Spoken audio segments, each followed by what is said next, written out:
নমস্কার, শুভ সন্ধ্যা। বিচিত্রপত্রের ফেসবুক পেজে আপনাদের সকলকে স্বাগত জানাই। আজ 2রা মে, আজ বিশ্ববরেণ্য চিত্রশিল্পী, চলচ্চিত্রকার, সাহিত্যিক এবং বহুমুখী প্রতিভা সত্যজিৎ রায়ের 100তম জন্মদিন।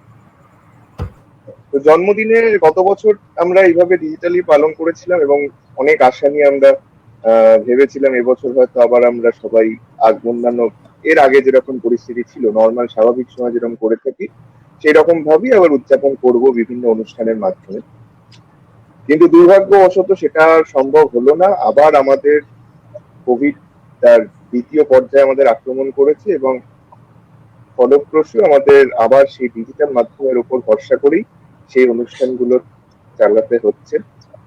এবং আজ অন্যান্য বারের মতোই বিভিন্ন অনুষ্ঠান হচ্ছে এই ডিজিটাল মাধ্যমে। বিচিত্রপত্র সেই অনুষ্ঠানের ভিড়ে ঢুকে পড়েছে।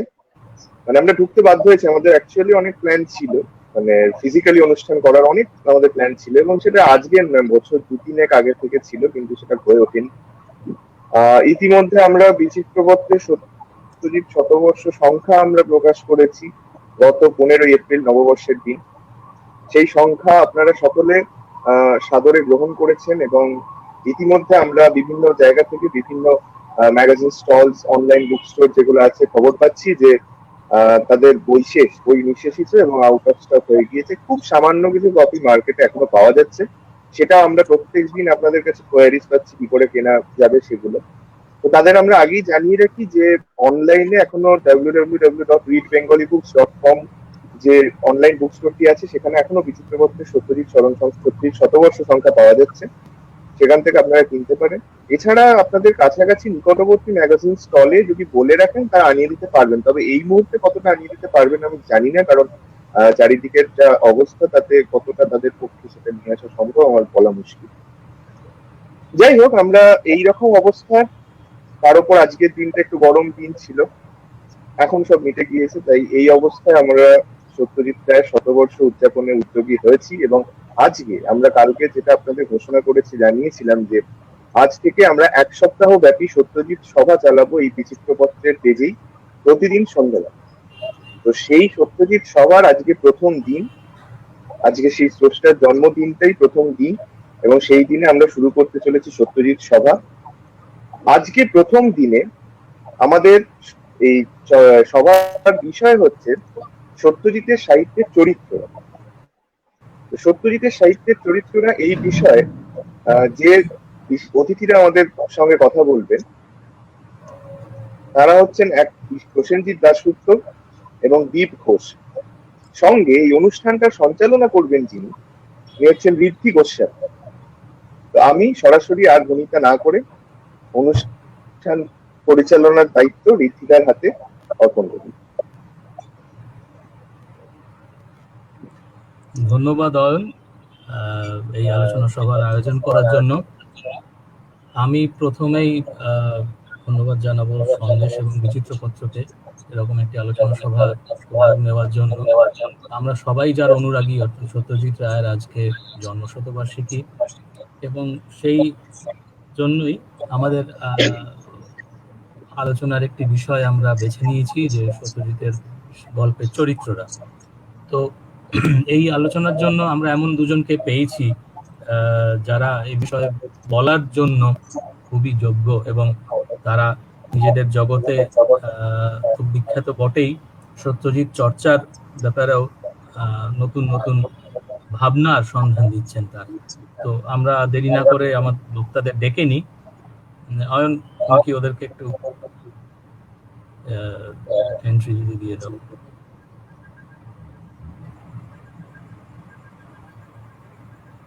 আমাদের সঙ্গে রয়েছেন প্রসেনজিৎ দাশগুপ্ত। শুভ সন্ধ্যা প্রসেনজিৎ দা এবং দীপ ঘোষ। শুভ সন্ধ্যা সবাইকে। শুভ সন্ধ্যা। প্রসেনজিৎ দা হচ্ছেন পেশায় একজন কি বলবো আইনজীবী হলেও উনি হচ্ছেন নাদ্যপান্ত একজন সত্যজিৎময় মানুষ। ইতিমধ্যেই উনি ওনার বিচিত্র বিষয়, ওনার আগ্রহ, উনি অজন্তা, ইলোরা, খাজুরাহোর উপরও যেমন বই লিখেছেন, বিভিন্ন বিষয়ের উপর বই লিখেছেন। হাওড়ার ওনার বাল্যকাল নিয়ে উনি সুন্দর মনোগ্রাহী আলোচনা করেছেন, আমরা পড়েছি। এবং সত্যজিতের বিভিন্ন দিকগুলো নিয়ে উনি বোধহয় সর্বমোট এখন অব্দি 8টা বই, তাই না প্রসেনজিৎ দা? 8টা বই 8টা। লিখেছেন। হ্যাঁ, যেটার সর্বশেষ বইটি আমার কাছেই রয়েছে, গল্প ভাবেন সত্যজিৎ। আর সুতরাং প্রসেনজিৎ দাকে স্বাগত আরেকবার আজকে সন্ধ্যায়। এবং আমাদের সঙ্গে রয়েছেন দীপ ঘোষ। দীপ হচ্ছে কম্পিউটার সায়েন্সের একজন গবেষক।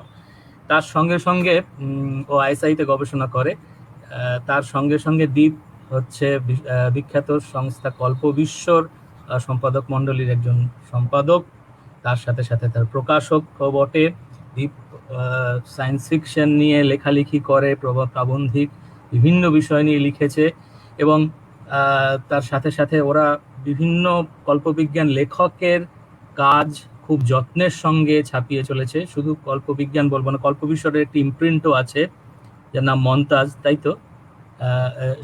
তারা সেখান থেকে কল্পবিজ্ঞান ছাড়া আরও বিভিন্ন বিষয়ের ওপর বই, খুব সুন্দর সুন্দর বিষয়ের ওপর বই তারা বার করে চলেছে। সুতরাং দীপকেও স্বাগত আজকে সন্ধ্যায়। তো যেটার সুর আজকে বেঁধে দেওয়া হয়েছে আয়োজকদের তরফে, যে সত্যজিতের গল্পের সত্যজিতের সাহিত্যের চরিত্ররা, আমি প্রসেনজিৎ দাকে দিয়ে শুরু করতে চাই। প্রসেনজিৎ দা, আপনি তো দেখেছেন সত্যজিতের গল্পের মধ্যে, অর্থাৎ যদি আমরা ছোট গল্পগুলোর দিকে যাই, ওনার প্রথম দুটো গল্প ওনার ছাত্র জীবনে লেখা, অর্থাৎ abstraction and shades of grey. তো সেগুলোর ধরন একেবারেই আলাদা। তার বিষয়বস্তুর সঙ্গে বোধহয় ওনার পরিণত জীবনে যখন উনি লিখছেন তার খুব একটা মিল আমরা পাই না। প্রথম যখন উনি লেখা শুরু করলেন, শঙ্কু দিয়ে শুরু করলেন, তারপরে আস্তে আস্তে ওনার গল্পের চরিত্ররা, বিভিন্ন রকমের চরিত্ররা আসতে শুরু করলো। তো এই যে চরিত্রগুলোকে উনি ইন্ট্রোডিউস করতে শুরু করলেন, বাংলা সাহিত্যের যে কনভেনশনাল যে ধারা, বা আমরা যদি কিশোর সাহিত্য বলি, তার থেকে এটা কতটা আলাদা, বা তার বৈশিষ্ট্যগুলো কি কি বলে আপনার মনে হয়, একটু যদি বলেন। ওই দুটো গল্প, প্রথম দুটো অ্যাবস্ট্রাকশন আর শেডস অফ গ্রে, এই দুটোর গল্প আলাদা, ঠিকই একটু আলাদা। ওইগুলোর মেজাজ আর পরের দিকে উনি যা লিখেছেন সেগুলোর মেজাজ একেবারে আলাদা। সেই মেজাজটা আলাদা হওয়ার কারণ সম্ভবত সন্দেশ পত্রিকা, সম্ভবত না, হয়তো ওই জন্যই আলাদা। কিন্তু একটা ব্যাপার ভেবে দেখলে দেখা যাবে যে অ্যাবস্ট্রাকশনে উনি ওই আধুনিক চিত্রকলা, সুররিয়ালিজম, মানে এখন এই আধুনিকতার নামে, অধিবাস্তবতার নামে যে একটা ভয়ঙ্কর ব্যাপার চলছে শিল্পে, সেইটা ওনার লেখায় পরের দিকে আরো কয়েকবার এসেছে। কিন্তু তুমি ওই শিল্পী বা প্রতিকৃতি, ওই দুটো গল্প ভাবো, পরের দিকের গল্প, অনেক পরে, মানে তখন তারিণী খুড়োর শেষ পর্যায়ে চলছে, ওই সময় লেখা দুটো গল্প। তাতে এক ভদ্রলোক আনন্দবর্ধন নামে শিল্প সমালোচনা করেন একটা বিখ্যাত খবরের কাগজে, একজন শিল্পীর ক্যারিয়ারকে একবারে বরবাদ করে দিচ্ছেন ওই সমালোচক। আবার প্রতিকৃতি গল্পতেও এরকম এসছে, একজন আর্টিস্ট প্রতিকৃতি আঁকতেন, সেই প্রতিকৃতি আঁকার পরে, সেই নিয়ে এক্সিবিশন করার পর সমালোচকরা এত কথা বলছে যে, মানে একজন সমালোচক বিশেষ করে, সেই ভদ্রলোক, মানে শিল্পী ভদ্রলোক আঁকার লাইনই চেঞ্জ করে ফেললেন, করে সাকসেসফুল হতে পারলেন না। এইগুলো কিন্তু পরের দিকেও এসছে ওনার গল্পে, একেবারে যে আসেনি তা নয়। আর চরিত্র আসার ব্যাপারে যেটা বলছো, সেই ব্যাপারে একটা কথা বলাই বোধহয় যথেষ্ট হবে। দার্জিলিং জমজমাটে যখন ফেলুদা শুনলো যে পরশুরামের ভূষণ্ডির মাঠে নাটক হয়েছিল, তাতে নদু মল্লিকের পাঠ করেছিলেন জটায়ু, তিনি ফেলুদা বলছে লালমোহন বাবুকে যে আপনি কি লোক মশাই, এত বড় খবরটা একদিন চেপে গেছেন এতদিন, ওই রকম একটা ক্যারেক্টার বাংলা সাহিত্যে পাওয়া যাবে না। কিন্তু ওই রকম ক্যারেক্টার বাংলা সাহিত্যে সত্যজিৎ অনেকগুলো দিয়ে গেছেন। তারিণী খুড়ো, জটায়ু নিজে, ফেলুদা শঙ্কুর কথা আমি ছেড়েই দিলাম। ফেলুদা শঙ্কিত, ফেলুদার মতো গোয়েন্দা চরিত্র আছে, ফেলুদার সঙ্গে সঙ্গে ব্যোমকেশের তুলনা আসে, কিন্তু জটায়ুর তুলনা কোথায় পাবো আমরা? জটায়ুর মতো আরেকটা চরিত্র কোথায় পাবো? তারিণী খুড়োর মতো চরিত্র, ঘনাদার সঙ্গেও তারিণী খুড়োকে মেলানো যায় না। মানে তারিণী খুড়োর গল্পগুলো ভূত টুত আছে, কিন্তু তারিণী খুড়োর গল্পগুলো অনেক মানবিক। ক্যারেক্টারের ব্যাপারে ঠিক, এটা ঠিক, বললেই ঠিক। বোধহয় যথেষ্ট, কিভাবে ক্যারেক্টার এনে উনি সাহিত্যকে হ্যাঁ। সমৃদ্ধ করে দিয়ে গেছেন। নিশ্চয়ই নিশ্চয়ই। আমরা এগুলোর আগে আর বলে দিই যে প্রসেনজিৎদের মনে যদি কোনো প্রশ্ন আসে বা দীপের মনে যদি একে অপরকে আপনারা কিন্তু স্বচ্ছন্দে জিজ্ঞেস করবেন, আমি জাস্ট এখানে হ্যাঁ, কিছু নিশ্চয়ই জিজ্ঞেস করবো। ধরিয়ে দেওয়ার জন্যই আছি। আর দীপের কাছে আসি। দীপ, তুমি দেখো, তোমরা তো কল্পবিজ্ঞান নিয়ে লেখালেখি করছো, চর্চা করছো, সিরিয়াস কল্পবিজ্ঞান নিয়ে। সত্যজিৎ যখন কল্পবিজ্ঞান লিখতে শুরু করেন বা সায়েন্স ফ্যান্টাসি যাই বলো, সেগুলো কি রকম ভাবে স্বাতন্ত্র্য বলে তোমার মনে হয়েছে? সেটা তো উনি সন্দেশে ছোটদের জন্য লেখালেখি করেছেন বলে, বা ওনার যে কল্পবিজ্ঞানগুলি পড়েছেন ছোটবেলায়, সেগুলো কিভাবে প্রভাব ফেলেছে বলে তোমার মনে হয়? দেখো, আমি একটা লেখায় আমি ওনার দেখেছিলাম যে আশ্চর্য পত্রিকায়, যেটা অদৃশ বর্ধনের আশ্চর্য পত্রিকা, সেখানে আমি একটা যখন সিনে ক্লাবের একটি লেখায় আমি দেখেছিলাম যে ওখানে বলেছেন উনি যে উনি তখন বলছেন যে আমি 30 বছর ধরে কল্পবিজ্ঞান পড়ছি। মানে সেটা ধরো 60-70 সালের মাঝামাঝি সময়, সেই সময় উনি বলছেন। মানে হ্যাঁ, মানে ভেবে দেখো যে উনি একেবারে ছোটবেলা থেকে তার মানে কল্পবিজ্ঞান চর্চা করেছেন এবং কল্পবিজ্ঞানের সঙ্গে উনি পরিচিত ছিলেন। আমরা জানো, তুমি তো নিশ্চয়ই, তুমি একটি বই তো খুব সুন্দর বইটা এডিট করেছো, এলিয়েন নিয়ে যে বইটি, ওখানে তো তুমি দেখেছো যে আর্থার সি ক্লার্ক, আসিমভ থেকে শুরু করে ব্রায়ান হ্যারিস, সবার সঙ্গে ওনার মোটামুটি ভালো মতো পত্র পরিচয় ছিল অন্তত, এবং তারা সবাই সিনে ক্লাবের সময় ওনাকে চিঠি লিখে জানিয়েছিলেন। সুতরাং সত্যজিৎ রায়ের মধ্যে কল্পবিজ্ঞানের একটা মানে সবসময় বীজ চিরকালই ছিল। হয়তো এর আগে উনি কখনো ভাবেননি, সন্দেশের আগে, যে কল্পবিজ্ঞানের জন্য উনি কিছু লিখবেন, মানে ছোটদের জন্য কল্পবিজ্ঞান বা সেই ধরনের কিছু লেখা লিখবেন। তো সেখান থেকে মানে আমাদের প্রফেসর শঙ্কুর মতো একটা চরিত্র, আইকনিক চরিত্র উনি যখন তৈরি করলেন, মানে সেটা কিন্তু বাংলা সাহিত্যের ক্ষেত্রে একটা খুব বড় স্টেপ। মানে শুধু কল্পবিজ্ঞান না, মানে একজন প্রফেসর যিনি অ্যাডভেঞ্চারে যাচ্ছেন, বিজ্ঞান ভিত্তিক অ্যাডভেঞ্চারে যাচ্ছেন, সেটার মধ্যে বিজ্ঞানের কতটা জায়গা আছে বা নেই সেটা আরেকটু আমরা পরে হয়তো আলোচনা করে দেখতে পারি। কিন্তু এই যে ক্যারেক্টারটা, এবং আমরা তো জানি যে বনযাত্রী ডায়েরিতে কিন্তু গল্পটা লেখা একসময় সম্পূর্ণ ক্যারেক্টারটা একটু অন্যরকম ভাবে শুরু হয়েছিল। আমরা যদি ওটাকে শুরু হিসেবে দেখি, যদিও মানে আমার ধারণা প্রসেনজিৎ ভালো বলতে পারবেন, যদি আমরা ক্রোনোলজিক্যালি দেখি তাহলে সেটা আরো অনেক পরের কথা, আসলে শঙ্কুর অনেক পরের অভিযান। কিন্তু যাই হোক, মানে সেই ক্ষেত্রে আমরা দেখি যে অনেক লঘুভাবে উনি হয়তো শুরুটা করেছিলেন, কিন্তু তারপরে কিন্তু শঙ্কু আস্তে আস্তে অনেক পরিণত হয়ে উঠেছে। অ্যাজ এ ক্যারেক্টার তিনি শঙ্কুকে অনেক পরিণত করে তুলেছেন, এবং শঙ্কুর মাধ্যমে উনি শুধু কল্পবিজ্ঞান না, মানে বাংলা কল্পবিজ্ঞানের একটি মাত্রা বা একটি ডেফিনেশন তৈরি করে দিয়ে গেছে। যে কল্পবিজ্ঞানের মধ্যে বিদেশি কল্পবিজ্ঞানের প্রভাব শঙ্কুর মধ্যে খুবই কম। কিছুটা অ্যাডভেঞ্চার ভিত্তিক কল্পবিজ্ঞান হিসেবে আমরা যদি দেখি, সেটুকু ছাড়া প্রভাব, মানে প্রফেসর চ্যালেঞ্জার টাইপের একটি ক্যারেক্টারের কথা যদি আমরা ওই ধরনের ভাবি, সেইভাবে কিছুটা আমি প্রভাব হয়তো পেতে পারি, কিন্তু তাছাড়া কিন্তু প্রভাব নেই। কারণ শঙ্কুর মধ্যে যে স্থিতধী ব্যাপারটা, যে প্রজ্ঞা, যে আমাদের সংস্কৃতির প্রতি একটা শ্রদ্ধা, এবং পাশ্চাত্য যে পুঁজিবাদের প্রতি শঙ্কুর একটি আমি কি বলবো, একটি অনীহা, মানে সেই জিনিসটা কিন্তু আমরা বারবার শঙ্কুর ক্যারেক্টারের মধ্যে আমরা দেখেছি। এবং মানে আমার পার্সোনালি মানে মনে হয় যে যখন সত্যজিৎ রায় হয়তো শঙ্কুর কথা ভাবছিলেন, তখন অনেক সময় উনি আমাদের প্রাচ্যের যে দর্শন, সেই দর্শনের কথা শঙ্কুর মাধ্যমে উনি অনেকভাবেই আমাদের কাছে নিয়ে এসছেন। সেটা কিন্তু মানে আমার মনে হয় না এর আগে কেউ কল্পবিজ্ঞানে করেছেন, বা পরেও খুব একটা কল্পবিজ্ঞানে এই ধরনের কাজ কিন্তু হয়নি। মানে যেখানে শঙ্কু একজন বিজ্ঞানী, উনি একজন ইনভেন্টার, একজন প্রচন্ড পড়াশোনা জানা, প্রচুর ভাষা জানা, অথচ তিনি কিন্তু খুব সহজেই অনেক কিছু মেনে নেন যেগুলো বিজ্ঞান দ্বারা ব্যাখ্যা করা যায় না, এবং সেগুলো তিনি স্বীকার করে নেন যে এখনো আমি বিজ্ঞান সেটা ব্যাখ্যা করতে পারে না। এই জিনিসটা কিন্তু আমাদের পাশ্চাত্যের সায়েন্স ফিকশনের মধ্যে আমরা খুব একটা দেখি না। তারা খুব প্রচন্ড যুক্তিবাদী, লজিক্যাল ওয়েতে জিনিসটাকে লজিক্যাল এবং মেকানিক্যাল তারা বেসিক্যালি। ঠিক ঠিক ঠিক। তো সেই দিক থেকে কিন্তু মানে শঙ্কু ভীষণ রকম আলাদা। নিশ্চয়ই নিশ্চয়ই। আবার প্রসেনজিতের কাছে একটু ফিরে যাই। প্রসেনজিৎ দা, আমরা চরিত্রগুলোর কথা বলছিলাম, তো যেটা সবচেয়ে জনপ্রিয় চরিত্র বলা যেতে পারে তর্কাতীত ভাবে ফেলুদাকে দিয়ে শুরু করি। ফেলুদাকে নিয়ে আপনি তো গল্পগুলো বিভিন্নভাবে দেখেছেন, তো ফেলুদার গল্পে যে প্রথাগত যে ডিটেকশন, তার বাইরেও যে উপাদানগুলি উনি নিয়ে এসেছেন, যে চরিত্রগুলো, যে ফেলুদা মানে আমার ব্যক্তিগতভাবে মনে হয় যে ফেলুদার গল্পের প্রধান আকর্ষণ হচ্ছে বোধহয় তার ভিলেন গুলো, যা হয় গোয়েন্দা গল্পে।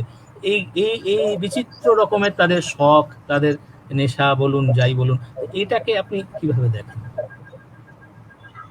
এটা সত্যজিৎ রায়কে করতে বাধ্য হয়েছেন উনি, কারণ ওর একটা প্রবলেম ছিল যে ওর ক্রাইমের ব্যাপারে কিছু ইনহিবিশন রাখতে হয়েছে ওনাকে। এই ক্রাইম আমি ব্যবহার করতে পারবো না, এই ওইটা এখানে আনা যাবে না, এটা একটু বেশি একটা গ্রোটেস্ক হয়ে যাবে, ম্যাকাব্রে হয়ে যাবে, এগুলো করতে পারবো না। তো উনি আমার মনে হয় ওই জন্য এই ক্রাইমে ভ্যারিয়েশন আনতে না পেরে উনি ভিলেনে ভ্যারিয়েশন এনেছিলেন। একটা মহাদেব চৌধুরী সম্বন্ধে তোপসে কমেন্ট করেছিল, মহাদেব চৌধুরী হচ্ছে পালিশ করা ভিলেন। মহাদেব চৌধুরী না, সম্ভবত এটা এনেছিল দার্জিলিং জমজমাটের সময়, যে মহাদেব ভার্মা যে মহাদেব ভার্মা, ভুল বললাম, মহাদেব ভার্মা হচ্ছে পালিশ করা ভিলেন। মানে সত্যজিৎ রায়ের গল্পের বেশিরভাগ ভিলেন কিন্তু পালিশ করা, তারা একটা ভদ্র জায়গা থেকে আসছে, একটা সমাজের আপার লেভেল থেকে আসছে, সেখান থেকে এই জিনিসটা বেরোচ্ছে।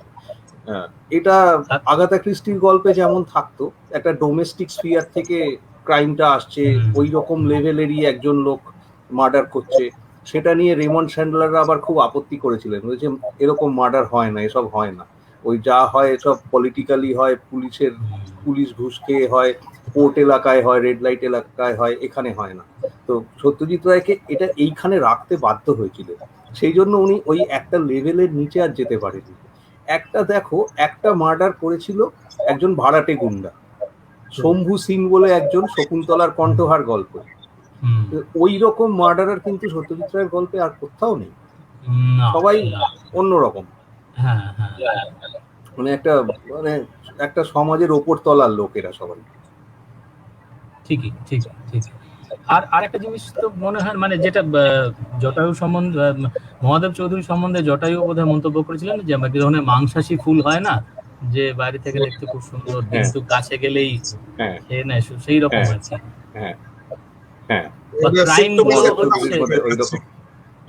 যে ক্রাইম গুলো তো হচ্ছে সেই ধরনেরই, যে একটা ম্যানুস্ক্রিপ্টের জন্য ক্রাইম হচ্ছে, একটা আনপাবলিশড ম্যানুস্ক্রিপ্ট রয়েছে, ভ্রমণ কাহিনী, সেটা সেই আর্ট অবজেক্টস, অ্যান্টিক কোনো কিউরিও, এই জাতীয় জিনিস আর কি, সেগুলোর জন্য হয়ে যাচ্ছে।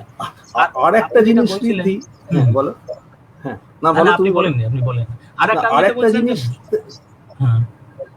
যে জটায়ু আসাতে গল্পগুলোর ডাইমেনশনটাও তো একটু পাল্টে এলো, প্রথাগত ডিটেকশনের থেকে তার অন্যরকম একটু চরিত্র এলো গল্পগুলোর মধ্যে, সেটা নিয়ে আপনার কি মনে হয়? জটায়ুকে আনতে হলো বোধহয়, উনি একটা জিনিস মনে হয় আমার, এটা গ্যাংটকে গন্ডগোলের সময় থেকেই শুরু হয়েছিল, নিশিকান্ত বাবুকে একটু ওই রকম ব্যাপার করানো হচ্ছিল, নিশিকান্ত বাবুকে দিয়ে একটু একটা যেটাকে কমিক রিলিফ, উনি ওই যখন বোম্বাইয়ের বোম্বেটেতে জটায়ুকে বলছেন যে এইভাবে চিত্রনাট্য তৈরি করতে হবে, ফেলুদাকে দিয়ে বলাচ্ছেন, তখন কমিক রিলিফ বলে একটা ব্যাপার ছিল, একটা কথা উনি বলিয়েছিলেন, ফেলুদা বলেছিল যে কমিক রিলিফ যেন থাকে।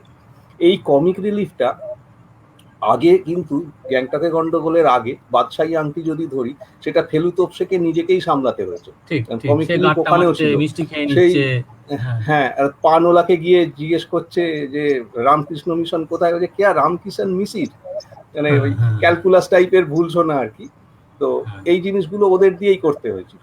তারপরে নিশিকান্ত বাবু এলো, নিশিকান্ত বাবুর পরে বোধহয় একটা গল্পের গ্যাপ হলো কি হলো না, জটায়ু চলে এলেন, জটায়ু আসতেই চেঞ্জ হয়ে গেল।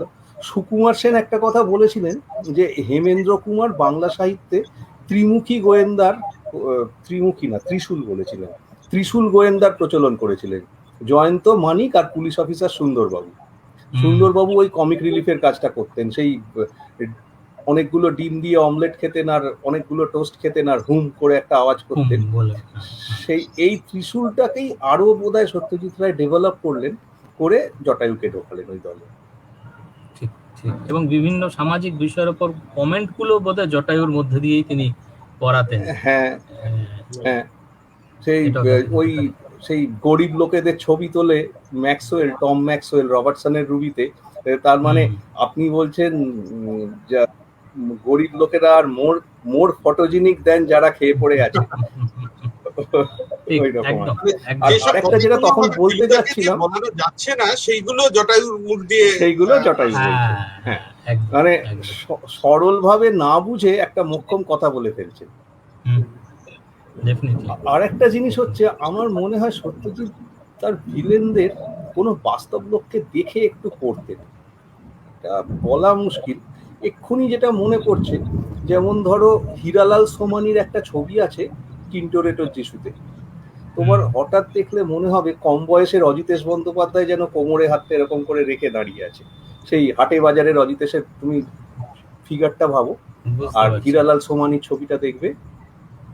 আর ওদিকে মহাদেব চৌধুরী তো বটেই, সেটা আমরা কিছুটা হয়তো আন্দাজও করতে পারি। সেটা তো একটা আন্দাজ আছেই আমাদের, হ্যাঁ, এটা না বলেই ভালো। এবং আকার মধ্যে দিয়েও সেটা বোঝা যায় বেশ বেশ স্পষ্ট। হ্যাঁ হ্যাঁ, আকার মধ্যে দিয়েও বোঝাতেন, ওই একদম গালে মাছি বসলে পিছলে পড়বে। হ্যাঁ হ্যাঁ, এবং মখমলের মতো গলা। হ্যাঁ, মখমলের মতো গলা। আর কালেক্টর, ও বাবা, সাংঘাতিক। এবং মানে খুব মানে আগ্রাসী কালেক্টর আর কি। হ্যাঁ, আরেকটা জিনিস দীপের কাছ থেকে জানতে চাইবো, দীপ, তোমরা তো খুবই কাছ থেকে অদৃশ্য বাবুকে দেখেছো, তো তার কাছ থেকে কল্পবিজ্ঞান প্রেমী সত্যজিৎ বা সেই সম্বন্ধে কি তোমরা যদি এক্সপেরিয়েন্স করেছো একটু যদি আমাদের শেয়ার করো। অদৃশ বাবুর সঙ্গে আমাদের যখন কথা হয় তখন অদৃশ বাবু প্রচুর বয়স হয়ে গেছেন, ওনার মানে হয়তো আগে যে কথা বলতে পারলে আরো অনেক কিছু জানার ছিল, কারণ উনি একটা সময় মানে সত্যজিৎ রায়ের সঙ্গে ভীষণ কাছাকাছি ভাবে থেকেছেন। তো আমি যেটুকু আমার মনে পড়ছে যে একটা সময় উনি বলেছিলেন যে উনি প্রথম যখন আশ্চর্য পত্রিকার জন্য পৃষ্ঠপোষকতার জন্য উনি ইয়ের কাছে যান, সত্যজিৎ রায়ের কাছে যান। তো সত্যজিৎ রায় মানে উনি বলছেন যে উনি ঘরে ঢুকলেন, ঢুকে বসলেন, মানে সত্যজিৎ রায় বসে আছেন, ওনার দিকে অনেকক্ষণ তাকিয়ে তাকিয়ে মানে একটা আছিল অনেকক্ষণ ধরে এরকম ভাবে ইয়ে করলেন, গালে একটুখানি ফুটলেন কিছু, তারপর বেশ ইয়ে করে তারপর ওনার সঙ্গে প্রশ্ন করা শুরু করলেন যে উনি কি করছেন, মানে কেন করছেন সেই সবগুলো। এবং ওই একবারেই সত্যজিৎ রায় কিন্তু মানে আশ্চর্য পত্রিকার সঙ্গে যুক্ত হতে রাজি হয়ে গেলেন যখন উনি শুনলেন যে এরকম একটা কাজ অদৃশবাবু করতে চলেছে।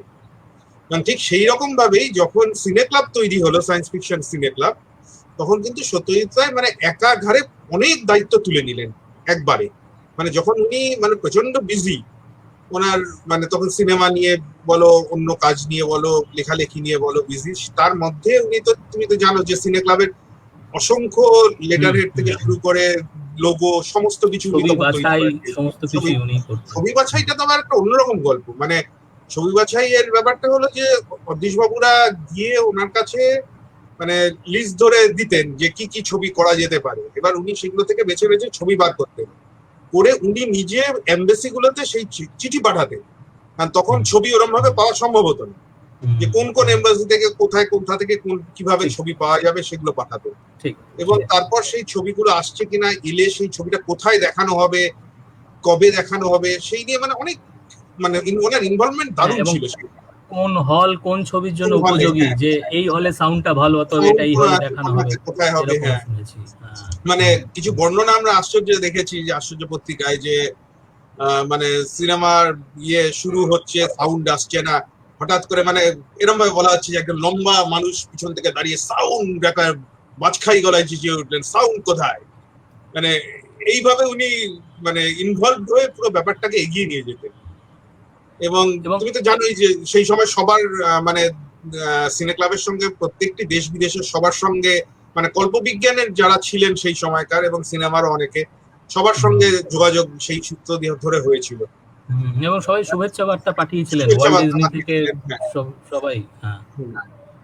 তো আশ্চর্য নিয়ে তোমাদের কি পরিকল্পনা আছে যদি একটু বলো। আশ্চর্য গুলো তো আমরা এখন আর পড়তে পাই না, দুষ্প্রাপ্য হয়ে গেছে সবই কপিগুলো। তো প্রকাশক হিসেবে তোমাদের কি কিছু? শুধু প্রকাশক হিসেবে না, আমাদের প্রকাশনার ব্যাপারটাই কল্পবিজ্ঞানের জন্য, মানে আর কোনো সত্যি কথা বলতে আর কোনো উদ্দেশ্য ছিল না, এখনো নেই।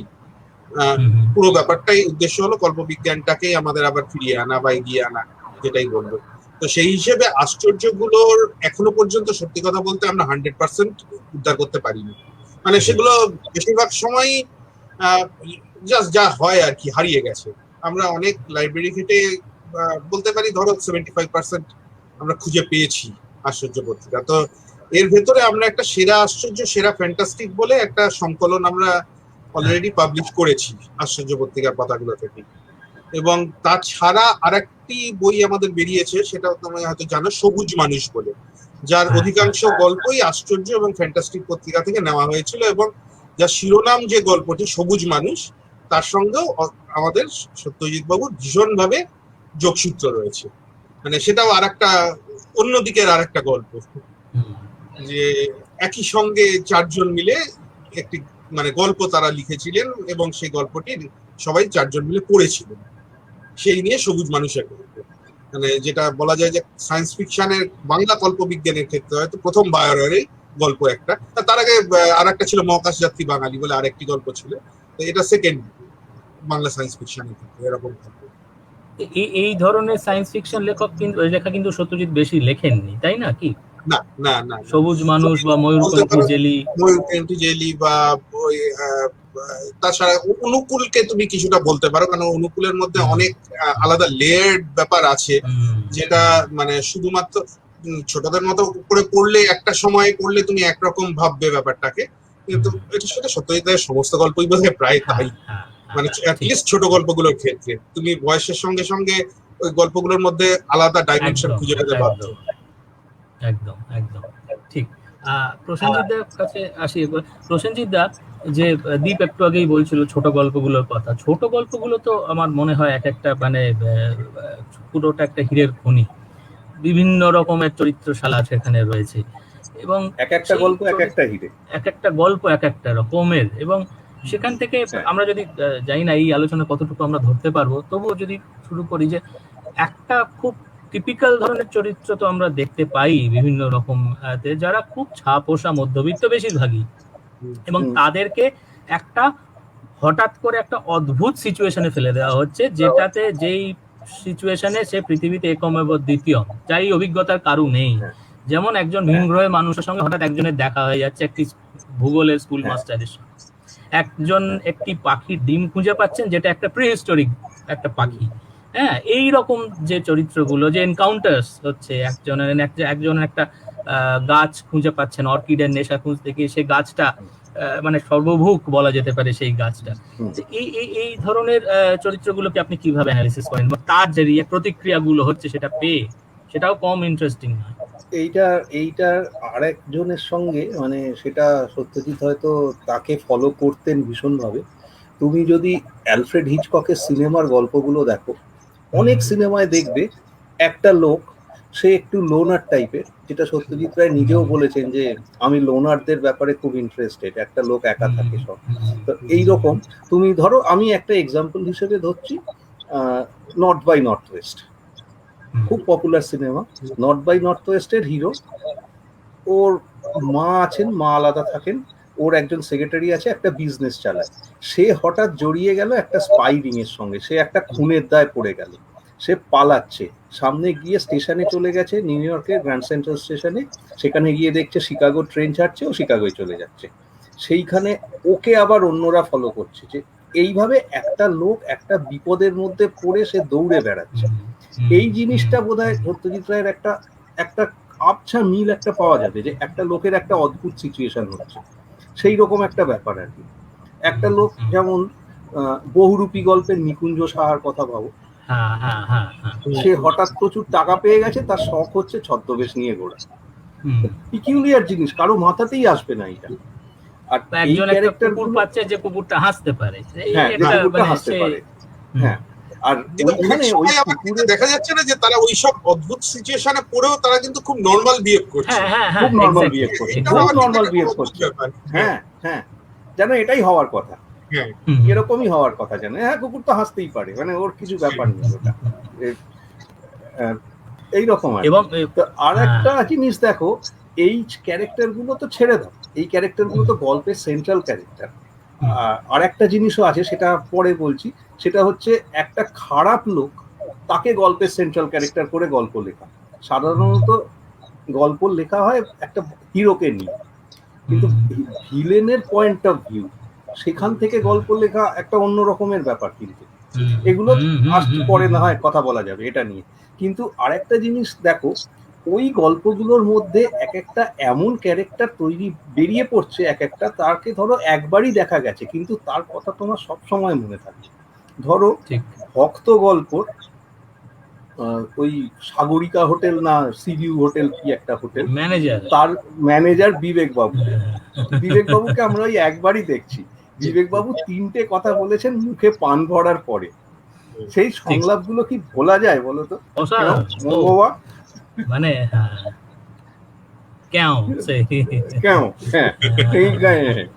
হ্যাঁ, মুখে পান আছে, ওই কথাটা বেরোচ্ছে। এটা একদম মানে পরিচালক সত্যজিৎ, তার একদম পরিচালক সত্যজিৎ। আর একটা জিনিস হচ্ছে যে দেখুন যে ছোট ছোট চরিত্রগুলো, এবং তাদের মধ্যে আরেকটা দল রয়েছে যারা হয়তো সেরকম কোনো মানে অস্বাভাবিক ঘটনার মুখোমুখি হচ্ছে না, কিন্তু ছোট ছোট জিনিস থেকে তার আনন্দ খুঁজে পাচ্ছে। যেমন পটল বাবু ফিল্মস্টার, অসাধারণ গল্প। সদানন্দ বা টেরোডাক্টিলের ডিম আরেকটি খুব প্রিয় গল্প আমার। লোকটাকে ঠকিয়েছে কিন্তু সে আনন্দ পাচ্ছে যে আমি স্টক পেয়েছি একটা গল্পের, অন্য একটা জিনিস পেলো যেটা টাকা দিয়ে সে মেজার করতে পারবে। এই জিনিসটা বোধহয় সত্যজিতের সব গল্পের একটা খুব মূল সুর বলা যেতে পারে। যে বা অসমঞ্জ বাবুতেও যখন উনি বলছেন যে কুকুর হাসছে কারণ জানে বলছে যে টাকা দিয়ে সবকিছু কেনা যায়, সাহেব ভাবছেন টাকা দিয়ে সবকিছু কেনা যায়, তাই শুনে কুকুর হাসছে।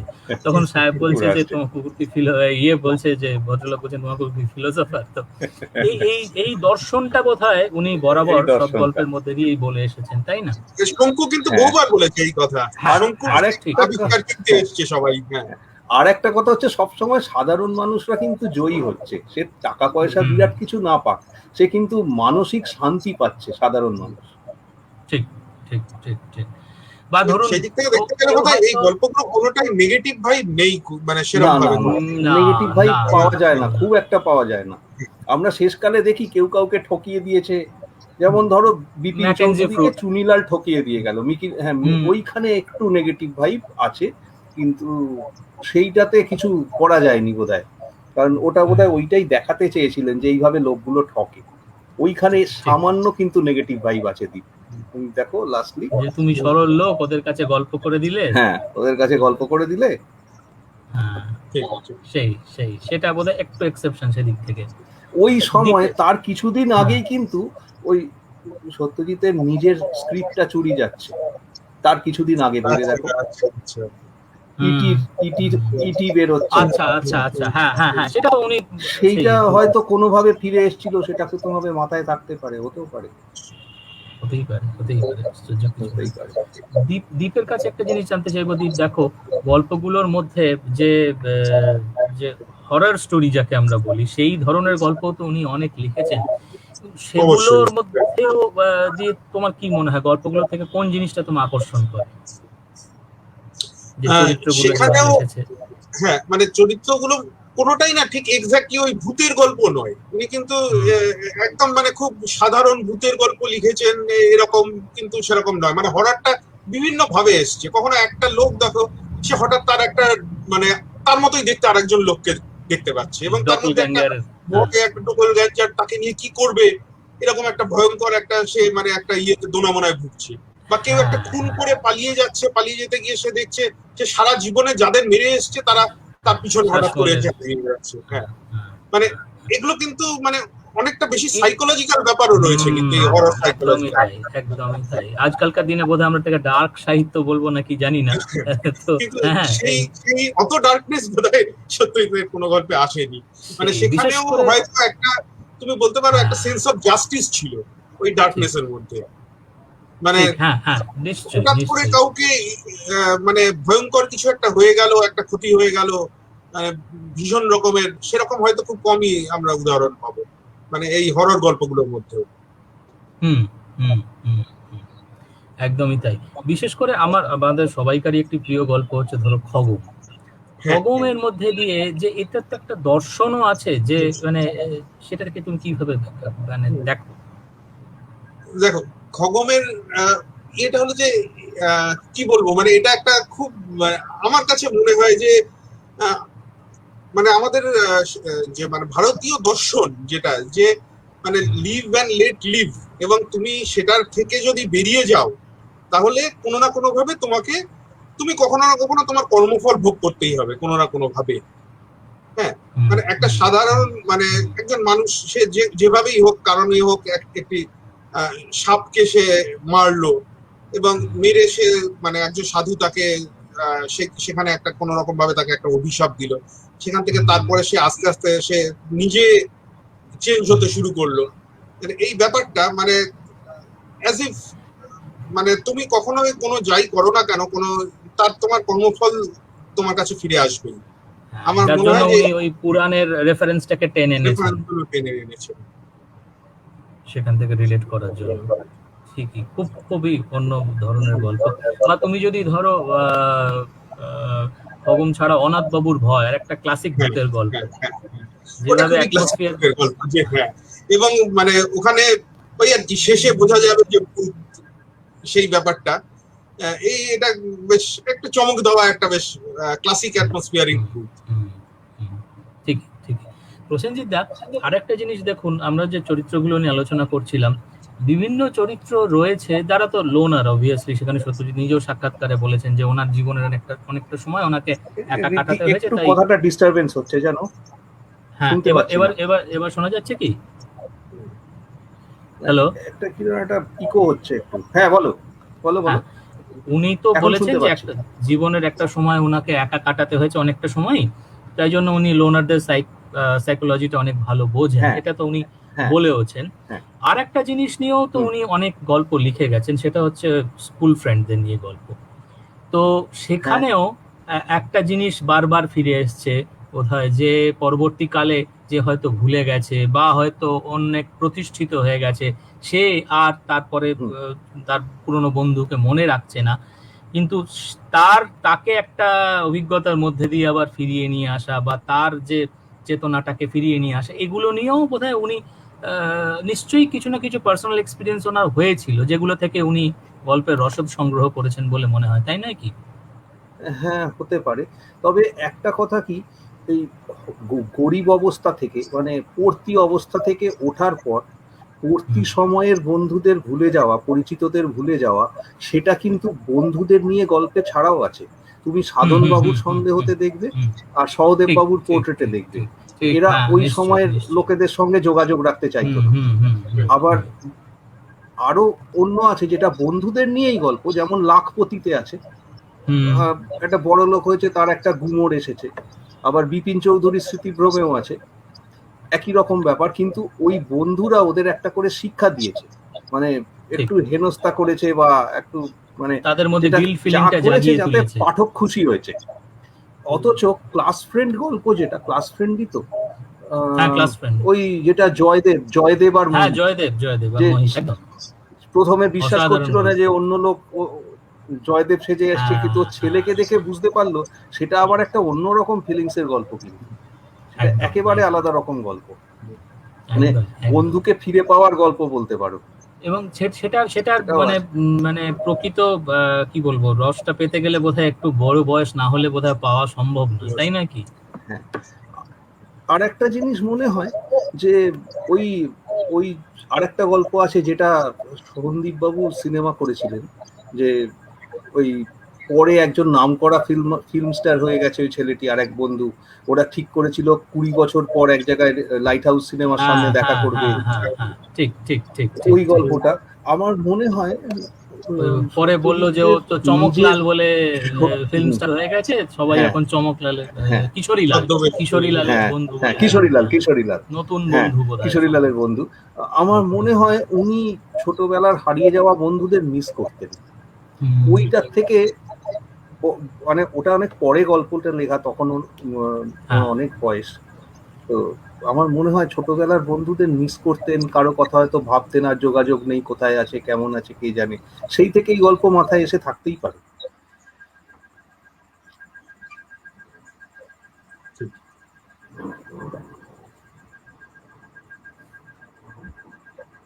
রিদ্ধি, তোমার বোধহয় একটু কানেকশনের প্রবলেম হচ্ছে। হ্যাঁ হ্যাঁ। আচ্ছা প্রসেনজিৎ দা, আমাদের মানে সত্যজিৎ বাবুর এই ছোট গল্পগুলোর মধ্যে মানে বাচ্চা মানে ছোটদের ক্যারেক্টার যেগুলো মানে স্কুলে পড়ে বা আরো ছোট, মানে তাদের নিয়ে যে গল্পগুলো, হ্যাঁ সেগুলো নিয়ে একটু বলুন। এই তো একটা তো বুলি বয়েজ বলে যেটাকে বোঝায়, বুলি বয়েজ বলতে সেই ব্যাপারটা তো উনি অনেক গল্পে দেখিয়েছেন। যেমন সদানন্দর গল্প একজন বুলি বয়েজ আছে যে এসে পিঁপড়েদের বাসা ভেঙে দিয়েছিল। আবার তুমি ফেলুদার গল্পেও দেখো, ফেলুদার প্রথম গল্প, সেই গল্পর মূল জিনিস কিন্তু ওই ছোটবেলায় একটা দুরন্ত বাচ্চার ব্যাপার, সে ল্যাং মেরে ফার্স্ট রানারকে ফেলে দিয়েছিল, পা ভেঙে দিয়েছিল, সেইটার প্রতিশোধ নিল, সেই প্রতিশোধের তদন্ত ফেলু করলো, সেখানে ওই বিষয় আছে। আর আর এই যে টু বলে সিনেমাটা, ওখানে ওই রকম একটা ব্যাপার, যে ওই বাচ্চা ছেলেটার ঘুড়ি এয়ার গান দিয়ে মেরে ফাটিয়ে দিল, টু বলে যে ছোট্ট সিনেমাটা। ঠিক ঠিক, রাইট রাইট। এবং এবং কোনো সংলাপ নেই, এটা একটা খুব ইন্টারেস্টিং ব্যাপার। হ্যাঁ, কোনো সংলাপ নেই, ওইতে কোনো সংলাপ নেই। আবার পিকুতে বাচ্চাটাকে দেখছি অন্য একরকম ভাবে। পিকু যদিও বাচ্চাদের জন্য লেখা নয়, কিন্তু পিকুর চোখ দিয়ে এই সত্যজিৎ রায়ের খুব কম গল্পে যেটা দেখা গেছে, যে সময়টা, তখনকার সময়টাকে উনি দেখাচ্ছেন, ওই জায়গাটাকে দেখাচ্ছেন।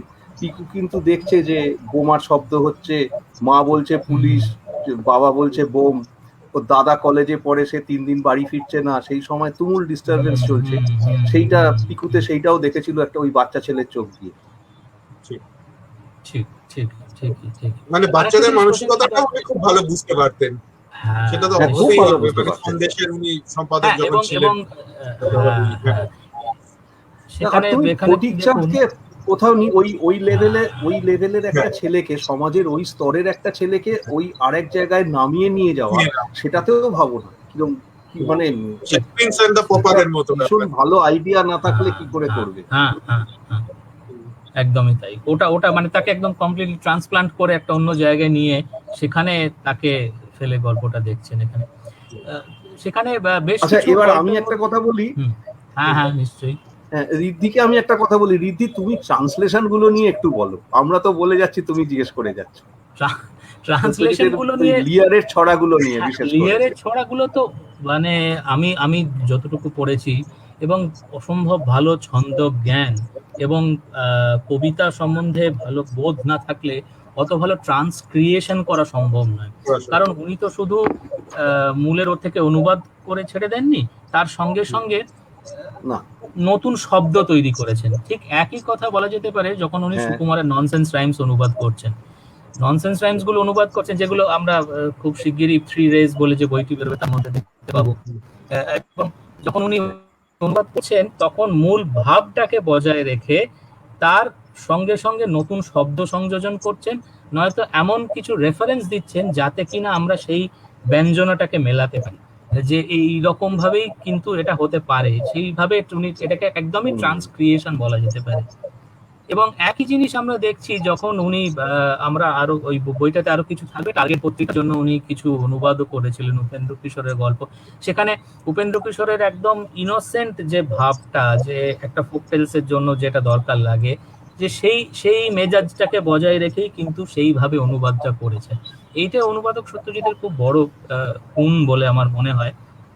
আবার যখন নিজের গল্প উনি অনুবাদ করছেন, তার ভাষা বা তার যে প্রকাশভঙ্গি সেটা কিন্তু একদম আলাদা। সেখানে তখন উনি তার বাক্য গঠন বলুন বা তার মানে যে চরিত্রের বিন্যাসগুলো হচ্ছে, সেটা এমনিতেও তাই অনেক বেশি জটিল ন্যাচারালি, কিন্তু সেখানে অনুবাদক সত্যজিৎ হিসেবে সেখানে আমরা অনেকটা যেন সেটা সিনেমা স্ক্রিপ্টের মতন আস্তে আস্তে করে আমাদের দিকে খুলছে। প্রথমে জায়গাটা একটা বর্ণনা, তারপর ঘটনার বর্ণনা, এইভাবে জিনিসগুলো আসছে। আর বইটার প্রসঙ্গ যখনই উঠলো, একটা জাস্ট ছোট জিনিস সবাইকে জানিয়ে রেখে দিই, যে একটা খুব ইন্টারেস্টিং জিনিস যেটা আমরা পেয়েছি অনুবাদের মধ্যে থেকে, সেটা হচ্ছে প্রফেসর শঙ্কু ও খোকা উনি ওটাকে সত্যজিৎ রায়ের প্রেজেন্সের জন্য একটা ভেবেছিলেন। তো তার একটা চিত্রনাট্য উনি করেছিলেন ইংরেজিতে, অবশ্যই, কারণ ওটা হিন্দিতে হওয়ার কথা ছিল। তো সেইটে অপ্রকাশিত অবস্থায় পাওয়া গেছে। সেটাও খুব একটা ইন্টারেস্টিং, যখন উনি শঙ্কুকে আনছেন পর্দায়, সুতরাং খুব ছোট ছোট, উনি তো খুবই মানে পরিচালক হিসেবে খুব কি বলবো মিতব্যয়ী ছিলেন, যাতে উনি খুব অল্পের মধ্যে দিয়ে উনি চরিত্রগুলোকে এস্টাবলিশ করতে পারতেন। এটা যদিও প্রথম খসড়া, উনি যেহেতু ফাইনাল করেননি, তবু আমরা একটা ধারণা পেতে পারি যে যদি শঙ্কু হতো তাহলে কি রকম ভাবে পর্দায় আসতো, সেটা একটা আমাদের ধারণা পেতে পারি। এই আর কি। আরো কিছু কিছু জিনিস আছে, যেমন প্রফেসর শঙ্কু ও বাগদাদের বাক্স গল্পটার উনি অনুবাদ করেছিলেন, অত্যন্ত অসাধারণ অনুবাদ, সেটাও থাকছে। তার সাথে সাথে বঙ্কুবাবুর বন্ধু উনি অনুবাদ করেছিলেন, সেটাও থাকছে। আর একটা ইন্টারেস্টিং জিনিস হচ্ছে, গুপি গাইন বাঘাবাইন যখন উনি চলচ্চিত্র করবেন বলে মনস্থ করেন, তার গোটা চিত্রনাট্যের একটা ইংরেজিতে উনি পুরোটাই প্রায় বলা যেতে পারে একটা সিনপসিস করেছিলেন, একদম মানে সংলাপ টংলাপ সমস্ত শুদ্ধ ইংরেজিতে। সেটাও বলা যেতে পারে একটা মানে অন্যরকম জিনিস হবে পাঠকদের কাছে। মানে ওই সিধু জ্যাঠা যে শুনে বলেছিলেন gold mine Felu gold mine, আমার তো এটা কি বলতে ইচ্ছে করছে। নিশ্চয়ই নিশ্চয়ই এটাকে বলা যেতেই পারে। আচ্ছা, দীপকে একটা জিনিস জিজ্ঞেস করি। দীপ, যখন শঙ্কুর গল্পগুলো আমরা পড়ছিলাম, যেটা আমরা মাঝে মাঝে দেখতে পাই, শঙ্কুর গল্পগুলোর মধ্যে দিয়ে উনি যেমন বলছেন যে এখন অনেক আনসলভ মিস্ট্রি হয়ে গেছে, যেগুলো আমরা এখনো হদিশ পাইনি, বুদ্ধিটা যার ব্যাখ্যা মেলে না, এরকম ব্যাপার। তার সাথে সাথে অনাগত ভবিষ্যতের প্রতিও তো একটা উনি কি বলবো আশঙ্কা প্রকাশ করে যাননি কিছু কিছু গল্পের মধ্যে দিয়ে। যেমন ধরো আশ্চর্য প্রাণী গল্পটা, যে ইভলিউশন হচ্ছে একটা ফ্লাস্কের মধ্যে, এবং আমি তার টেকনিক্যালিটিস এর মধ্যে যাচ্ছি না, যেহেতু ছোটদের জন্য লেখা গল্প, কিন্তু তার যে শেষটা, যে মানুষের আগ্নেয়াস্ত্র বলো বা আণবিক ক্ষেপণাস্ত্র সমস্ত কিছু ইউজ করে ফেলার পরের যে অবস্থাটা, সেই জিনিসগুলো তো, সেই ধারণাগুলো তো আমাদের মধ্যে দিয়ে উনি দিয়ে গেছেন, তাই নয় কি? নিশ্চয় নিশ্চয় নিশ্চয়। বা তুমি ভাবো না, যেখানে ওই একটি মহাকাশযান এসেছিল পৃথিবীতে, সেখানে ওই যে পাথরটা দিয়ে গেছিলেন, যার মধ্যে সমস্ত ভবিষ্যতের সবকিছুর সলিউশন রয়েছে যা মানব সভ্যতা লাগতে পারে, অথচ সমাধানটা ওনার হাতের মুঠোয়। কিন্তু মানে কত অসহায়, মানে কিন্তু সেখানে তিনি হার মানছেন না, তিনি এবং বিশ্বাস রাখেন যে একদিন তিনি এই সমস্যার সমাধানগুলো উনি খুঁজে পাবেন। হ্যাঁ, একদমই তাই। আর একটা জিনিস হচ্ছে অদ্ভুত, আরেকটা গল্প হচ্ছে ফিলোসফিক্যাল থেকে, সেটা হচ্ছে এক শৃঙ্গ অভিযান, যে আমাদের মিথিক্যাল ক্যারেক্টার গুলো সমস্তই এক্সিস্ট করছে একটা আলাদা জায়গাতে, কিন্তু বাস্তবে তাদেরকে আমরা আনতে পারছি না, আমরা আনতে পারবো না কখনো। প্রসেনজিৎদার কিরকম মনে হয় এই ধারণাগুলো নিয়ে, বা এই ওনার যে না, এই ধারণাগুলো উনি আরো অনেকবার বলেছেন। এই যে কম্পুতে যেমন আছে যে শহরের লোকেরা আগে অবলীলায় 5-7 কিলোমিটার হেঁটে ফেলতো, এখন হাঁটে না, রিক্সা অটো বাস এইসব হয়ে গেছে বলে ক্ষমতাটা চলে যাচ্ছে মানুষের। তারপরে আদিম মানুষ, শঙ্কু আদিম মানুষ, সেখানে শঙ্কু আন্দাজ করছে যে মানুষের ব্রেন আরো বড় হবে কিন্তু হাত পায়ের জোর কমে যাবে। কিন্তু একই সঙ্গে আরেকটা কথাও সত্যজিৎ রায় বলছেন যে তাই বলে কি বৈজ্ঞানিক আবিষ্কার বন্ধ হয়ে যাবে? সে তো হবে না, আমাদের তো সেই কাজ তো করতেই হবে আমাদের, সেটাও একসঙ্গে বলে যাচ্ছে। আর আরেকটা যেটা, সেটা সিধু জ্যাঠাকে দিয়ে যে বলাচ্ছেন ফেলুকে, যে মনের জানালাটা খুলে রাখো, মনকে অন্ধকার হতে দিও না, সেটা কিন্তু উনি নিজে বারবার শঙ্কুকে দিয়ে বলাচ্ছেন। যে হয়তো এমন হতেও পারে, শঙ্কুকে দিয়ে না, অন্য ক্যারেক্টারদের দিয়েও বলিয়েছেন, ব্রাউন সাহেবের বাড়িতে বলিয়েছিলেন যে হয়তো দেখা যাবে ভূতের একটা সায়েন্টিফিক ব্যাখ্যা আছে, সেটা 10 বছর কি 25 বছর 100 বছর পরে সেই ব্যাখ্যাটা বেরোতেও পারে, না বেরোনোর তো কিছু নেই। আর ওই যে তারিণী খুঁড়ো বলেছিল, হ্যাঁ, আর তারিণী খুঁড়ো বলেছিল না, আমি হাঁচি টিকটিকি ভূত প্রেত আইনস্টাইন সব বিশ্বাস করি। এই আর কি, মনটা কতটা খোলা রাখলে এরকম ভাবা যায়, সেটা এগুলো এই উদাহরণগুলোতে থাকলে বোঝা যায় যে ওনার নিজের মনটা কতটা খোলা ছিল, কতটা মানে ব্রড মাইন্ডেড ছিলেন। একদম। এই ক্ষেত্রে আমি একটা বলি যে আপনারা যদি একটা জিনিস ভেবে দেখেন যে শঙ্কুর গল্পগুলিতে বা সত্যজিতে আরেকটি গল্প আছে যেখানে যন্ত্র মানুষের কথা বলেছে অ্যাজ এ চরিত্র যদি আমি ধরি, তাহলে সেই যন্ত্র মানুষের ইভলিউশনটা যদি আমরা দেখতে থাকি তাহলে মজাটা দেখুন যে প্রথম যখন আমরা বোমযাত্রীর ডায়েরিতে দেখছি যে বিজু শেখর সে ঘং করে গান গায়, উল্টো পাল্টা সেরকম ক্লামজি একটা রোবট, তাকে দিয়ে খুব একটা কাজের কাজ কিছু হয় না, একেবারেই মানে কাজের নয়। তারপর যখন রঘু তৈরি হলো, রঘু কিন্তু বেশ কাজের, কিন্তু রঘু জিনিসটা একটা মানে যন্ত্রের মতোই দেখতে ভীষণ রকম, মানে তার মানুষটা সবার মতো খুব একটা ইচ্ছে নেই বা দরকারও নেই, কিন্তু রঘু বেশ কাজের জিনিস একটা। তারপর যখন ইভলিউশন হলো, শনির দশায় এলো, তখন কিন্তু একটা পুরোপুরি অ্যান্ড্রয়েড, যে একেবারে শঙ্কুর মতো সবকিছু বিহেভ করছে, শঙ্কুর মতো ঘুরে ফিরে বেড়াচ্ছে, বক্তৃতা দিচ্ছে, মানুষ খুন করছে, সবকিছুই সে করতে পারে। তারপর আরো পরে যখন দেখুন যে এলো কে, যা আমাদের ওই কম্পু, বলতে পারো, তুমি অনুকূল বলতে পারো বা কম্পু বলতে বলো, আমি কম্পুকে ধরছি এই হিসেবে যে কম্পুর মানে তখন যে এই যে মানুষের মতো হওয়ার থেকে ব্যাপারটা চলে গেল একটা দার্শনিক স্তরে। মানে তার মানে চেহারা নেই, তার কোনো হাত পা নেই, কিছু নেই, যন্ত্রের মতো নয়, সে একটা মস্তিষ্ক শুধু, কিন্তু একটা যন্ত্র, কিছু নেই। হ্যাঁ হ্যাঁ, কিন্তু সে শুধু ভাবছে যে সে সব নানা রকম প্রবলেমের সলিউশন করে দিচ্ছে, কিন্তু সে ভাবছে তার অরিজিনাল ফাইনাল সলিউশন কি, যে মৃত্যুর পর কি আছে। এই ভয়ঙ্কর দার্শনিক চিন্তা একটা রোবটের মধ্যে একটা এই দার্শনিক চিন্তাটা তিনি ঢুকিয়ে দিলেন, এবং সে মরে জানলো যে মৃত্যুর পর কি আছে শেষ পর্যন্ত। মানে এও বলে গেল যে মানুষ সেটা কোনোদিনই জানতে পারবে না। তো মানে কিভাবে উনি, আপনারা যদি ভাবি যে রোবটকে কিভাবে উনি অ্যাজ এ চরিত্র কিভাবে ম্যাচিওর করে কোন জায়গাটা থেকে কোন জায়গায় নিয়ে গেলেন, আপনি যদি কম্পুর কথা ভাবেন তাহলে সেটা কিরকম ভাবে সেটা হলো। আর অনুকূল একটা ঠিক অন্য, এদের থেকে একটা একটু আলাদা জায়গায় অনুকূল আছে, মানে যেখানে এদের মধ্যে মানুষের সঙ্গে ইন্টারাকশন আছে, শঙ্কুকে হেল্প করছে বা শঙ্কুর বিরুদ্ধে চলে যাচ্ছে বা মানুষের বিরুদ্ধে চলে যাচ্ছে, কিন্তু নিজে থেকে মানে অনুকূল যেরকম ভাবে মানে নিজে একটা ল এর মধ্যে থেকে তার ভেতর থেকে লটাকে ভেঙে কাউকে হেল্প করা, মানে এই যে এইভাবে যে বুদ্ধি খাটানো, মানে এখানে আমি জানি অবভিয়াসলি উনি 3টে ল এর কথা জানতেন রোবোটিক্স এর, হ্যাঁ, কিন্তু মানে সেই ল গুলোরও কিন্তু মানে অনুকূলের মধ্যে ডিরেক্টলি না বলা থাকলেও অনুকূলের কিন্তু কিছু ল মানে ইয়ে করে চলতো যে একে এই করা যাবে, এতটা করা যাবে না, মানে সুতরাং কিছু ল ডিফাইন করা ছিল অনুকূলের মধ্যে, কি কি করা যেতে পারে অনুকূলের সঙ্গে এবং অনুকূল কি কি করতে পারে।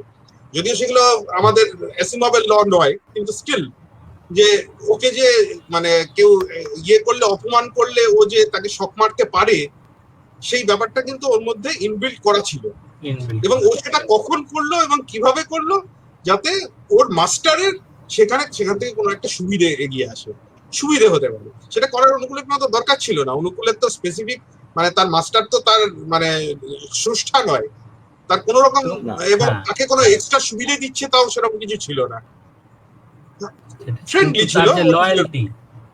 লয়্যালটি, এই লয়্যালটিটা মানে একটা রোবটের মধ্যে এই লয়্যালটিটাকে নিয়ে আসে, সেটা মানে খুব আশ্চর্যজনক ব্যাপার।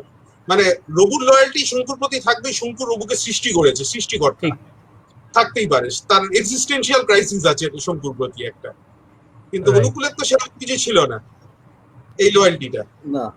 কিন্তু মানে বলা যেতে পারে রোবট একটা মানবিকরণ বলা যেতে পারে। হ্যাঁ, আর রোবটের মধ্যে যে একটা লোভ আসে, তার ক্ষমতার একটা ব্যাপার আসে, সেটাও দেখিয়েছিলেন ওই রঘুর গল্পতেই, বোরগেল্টের রোবট, যে বোরগেল্ট তাকে নিজের মতো দেখতে করেছিল।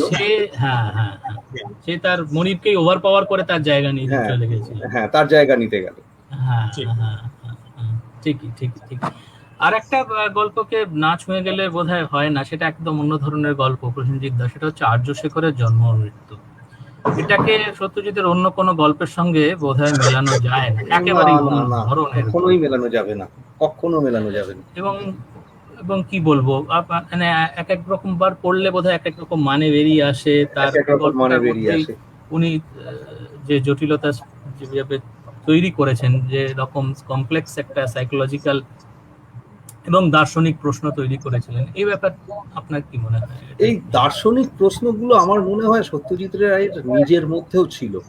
তুমি সূর্যগ্রহণের ব্যাপারটা দেখো, ওই সূর্যগ্রহণের ব্যাপারটা শঙ্কুর গল্পেও একবার এসেছে। ঠিক, শঙ্কুর ঠিক। গল্পতেও একেবারে এসেছে, অন্যগুলোও এসেছে। ওই হুম, বাবুই পাখির বাসা নিয়ে শঙ্কুও গবেষণা করেছে। হুম, ওই হুম, এই প্রশ্নগুলো বোধহয় নিজের মধ্যেও ছিল। আর আর্যশেখরও কিন্তু ওই রকম একজন একা মানুষ, যাদের যাদের প্রতি সত্যজিতের খুব আকর্ষণ। একা মানুষ, উনি ইন্টারভিউতে অনেকবার বলেছেন, বিভিন্ন ইন্টারভিউতে। ওই একা মানুষ একটা আর্যশেখরও কিন্তু। আর একটা জিনিস দেখুন যে এই আরেকটা জিনিস নিয়ে উনি লিখে গেছেন, সেটা হচ্ছে চাইল্ড প্রডিজি নিয়ে, যাদের একটা ছোটবেলা হ্যাঁ। থেকে অদ্ভুত ক্ষমতা রয়েছে, হ্যাঁ। যেমন খোকা বা এই আর্যশেখর, কিন্তু তারা খুব স্বল্পায়ু, তাই না? তারা হ্যাঁ। ক্ষমতাটা বেশি দিন থাকছে না, বা না। এই জিনিসটাও বোধহয় উনি চরিত্র, একটা অন্য ধরনের চরিত্র, ওনার প্রতি হ্যাঁ। একটা মানে তাদের প্রতি একটা ফ্যাসিনেশন ছিল ওনার। হ্যাঁ, সেটা মুকুলের মধ্যেও ছিল। মুকুল শেষকালে বলছে আমি বাড়ি যাব, কলকাতায় যাব, কিন্তু স্পেলটা আর থাকলো না পরে আর। স্পেলটা থাকলো না। নয়নেরও তাই, নয়ন সংখ্যা দেখতে পেত, নয়ন রহস্য নয়ন, তার মধ্যেও থাকলো না। একদমই তাই, একদমই তাই।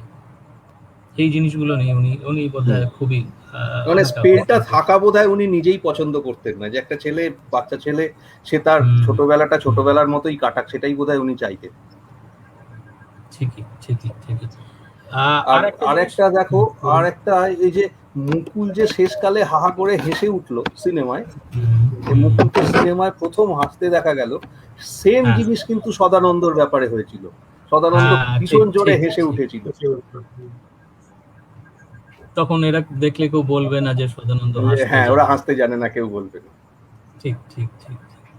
এবং চরিত্রগুলোর মধ্যে দিয়ে এবং শেষ পর্যন্ত শঙ্কুর মধ্যে দিয়েও তো উনি দেখিয়ে গেছেন যে লোভ মানুষকে কোথায় নিয়ে যায়, বা সব জেনে ফেলারও যে একটা সীমা থাকা দরকার, সেটা দরকার, সেটা বোধহয় থাকা দরকার, তাই নয় কি? যেমন আমরা বা আরেকটা দিকও আপনি দেখুন যে মরু রহস্য গল্পতে, সেখানে কিন্তু একজন বিজ্ঞানী তার যে জানার যে ইচ্ছেটা, সেটাকে করার জন্য উনি প্রাণবাজি রাখছেন, প্রাণবাজি রাখছেন, জানেন আমি জানেন আমি মারা যাব, কিন্তু ওকে করতেই হবে, ওটা থাকতে পারছে না। যে এই এই এই যে সায়েন্টিফিক স্পিরিটটা, এই ব্যাপারেও বোধহয় ওনার খুবই একেবারে ঠিক বলেছেন, সেই ব্যাপারে সচেষ্ট ছিলেন। আমরা মোটামুটি বোধহয় শেষের দিকেই চলে এসেছি। হ্যাঁ, শেষের দিকে চলে এসেছি। দেওয়া ছিল। আমি প্রসেনজিৎদের কাছে জানতে চাইবো একটা জিনিস, যে যে আমরা চেষ্টা করলাম বিভিন্ন চরিত্রগুলোকে একটু একটু করে ছুঁয়ে যাওয়ার জন্য। তো সিধু যেটা যে উনি করেছেন, সেটা তো ওনার বিভিন্ন বিষয়ে আগ্রহ ছিল, এবং এখন সন্দেশে আমরা দেখতেও পাচ্ছি ওনার একটা নোট বই প্রকাশিত হচ্ছে, তাতে বিভিন্ন বিষয় ওনার লেখা রয়েছে, এবং বিচিত্র বিষয়ে ওনার আগ্রহ কিছু কিছু আমরা দেখতে পাচ্ছি। ভবিষ্যতেও হয়তো আরো অন্য কিছু পাবো। তো সেখানে সিধু জেটার মতন একটা চরিত্র, যেটা মাইক্রোফট হোমসকে উনি বলেছেন যে এই ধরনের চরিত্রগুলো কি উনি কিছুটা নিজেও তো মানে অবশ্যই তো বটেই, সিধু জেটা বলুন বা তারিণী খুড়োর যে স্পিরিটটা, সেটাও তো খানিকটা ওনার নিজের মধ্যেও রয়েছে। হ্যাঁ, সেটা একটা সিধু জেটার ব্যাপার হচ্ছে, সিধু জেটার নিজের লেভেলে কেউ নেই, সিধু জেটা তার আশেপাশে কাউকে পাচ্ছে না। সিধু জেটা কেউ এলে, তার কাছে এলে সে সিধু জেটা তাকে কিছু বলছে। আর একটা কথা সিধু জেটা একবার বলেছিলেন যে আমি তো যেচে কারো খবর নিই না, কারো যদি সম্বন্ধে কোনো খবর কাগজে বেরোয় সেটা আমি সংগ্রহ করে রাখেন, যেমন উনি ওনার স্ক্র্যাপ বুকে রাখেন, উনি কিন্তু ওনার মাথাতেও রাখেন। এইটা বোধহয় সত্যজিৎ রায়ের নিজের সঙ্গেও মিলে যায়, যে কোনো কিছু একবার জানলে সেটা মাথার মধ্যে গেঁথে যাওয়া, এই ব্যাপারটা ওর মধ্যেও থেকে যায়।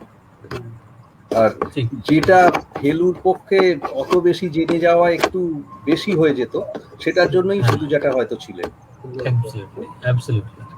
একটা রেফারেন্স পয়েন্ট, যেখানে উনি সবকিছু জানতে পারছেন। আর আপনার কি মনে হয় প্রসেনজিৎ দা, যখন আমরা তো ছোটবেলায় যখন পড়েছি, তখন উনি শেষে লিখছেন তো বটেই, গল্পগুলো টাটকাই পড়েছি, কিছু কিছু শেষের দিকে গল্প, পরবর্তী প্রজন্ম যখন ওনাকে জানবে, আজ থেকে ধরুন 20 আরো 30-40-50 বছর বাদে, গল্পগুলোর মানে কোন দিকগুলো তাদের আকর্ষণ করবে বলে আপনার মনে হয়, যে এই তার সাহিত্য কীর্তিকে আমরা কিভাবে মনে রাখবো? না, কিছু গল্প তো ইটারনাল, রতন বাবু আর সেই লোকটা, এই গল্প তো কোনোদিন পুরনো হয় না। বা প্রফেসর হিজিবিজবিজ, আবোল তাবোল হজবরল যতদিন থাকবে, ওই গল্প ততদিন থাকবে। এই গল্পগুলো তো ভয়- ইটারনাল। আর একদমই তাই। ফেলুকে শঙ্কুকে চিনতে গেলে আমার মনে হয় এখনকার প্রজন্মের ছেলেমেয়েরা যদি সিরিয়ালি পড়ে, যেভাবে গল্পগুলো বেরিয়েছে, ওরা এনজয় করবে অনেক বেশি। আমরা যেমন বেরোনোর সঙ্গে সঙ্গে বেরোচ্ছে, পড়ছি, পড়ে মনে হচ্ছে আবার কবে বেরোবে, আবার কবে পুজো আসবে, সেই অপেক্ষা করে থাকে। ওদের তো আর সেটা করতে হচ্ছে না, ওদের যা পাওয়ার সব একসঙ্গে পেয়ে গেছে।